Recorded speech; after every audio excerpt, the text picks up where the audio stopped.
Senior నేతలకు political గా retirement ఇచ్చేశారా అన్న చర్చ నడుస్తోంది.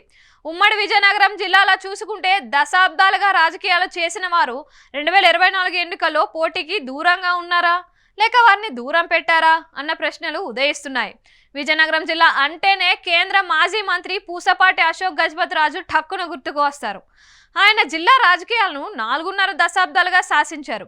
ఆయన 1978 నుంచి వరుసపెట్టి పోటీ చేస్తూనే ఉన్నారు. 2024లో ఆయనకు ఇప్పటిదాకా ఎంపీ టికెట్ అయితే ప్రకటించనే లేదు. అది బీసీలకు ఇస్తారని అంటున్నారు. ఇక విజయనగరం ఎమ్మెల్యే టికెట్ని ఆయన కుమార్తె అదితి గజపతిరావుకి ఇస్తున్నట్లుగా తొలి జాబితాలో ప్రకటించారు. దాంతో అశోక్ రాజకీయాల నుంచి తప్పుకున్నట్లేనా అన్న చర్చ వస్తుంది. ఆయనకు ఎంపీ టికెట్ ఇవ్వకపోతే ఆయన రాజకీయ రిటైర్మెంట్ ఖాయం అన్నట్లే అంటున్నారు. ఇదే జిల్లాలో మాజీ మంత్రి బొబ్బిలికి చెందిన కీలక నేత సుజయ్ కృష్ణ రంగారావు టికెట్ ఇవ్వలేదు. ఆయన సోదరుడు బేబీ నాయన్కు ఇచ్చారు.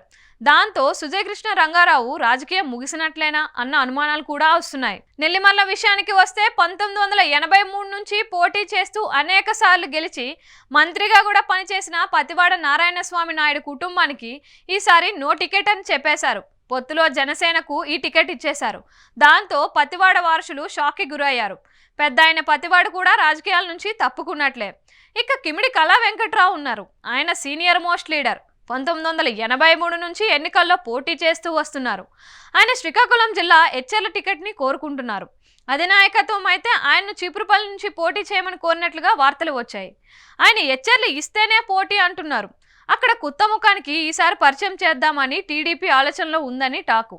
అదే నిజమైతే కళా వెంకట్రావు ఈసారి రాజకీయంగా రిటైర్మెంట్ తీసుకున్నట్లే అని గట్టిగా వినిపిస్తోంది. అలాగే మాజీ మంత్రి గుండా అప్పల సూర్యనారాయణ కుటుంబానికి కూడా ఈసారి శ్రీకాకుళం టికెట్ డౌట్ అని అంటున్నారు. అక్కడ గోండు శంకర్ అనే యువ నేతకు టీడీపీ హైకమాండ్ ప్రోత్సహిస్తోంది. ఇటీవలే బాబు రా కదిలిరా సభకు పెద్ద ఎత్తున జనాలను ఆయన తీసుకొని వచ్చి తన సత్తా చూపారు. టికెట్ దక్కకపోతే 1983 నుంచి ఎన్నికల్లో పోటీ చేస్తూ వస్తున్న గుండు అప్పల సూర్యనారాయణ కుటుంబం రాజకీయంగా తప్పుకున్నట్లే అవుతుంది.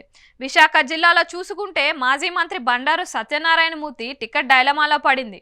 ఆయన ఆశిస్తున్న పెందుర్తి టికెట్ని జనసేనకు ఇస్తే కనుక బండారు వారు సైతం పదవి విరమణ చేసినట్లే. మొత్తం మీద 1/2 డజన్కి పైగా మాజీ మంత్రులు సీనియర్ నేతలకు ఈసారి టీడీపీ ఎన్నికల రాజకీయాల నుంచి తప్పిస్తోంది అని అంటున్నారు. వీరి ప్లేస్లో కొత్త ముఖాలు కనిపిస్తున్నాయి.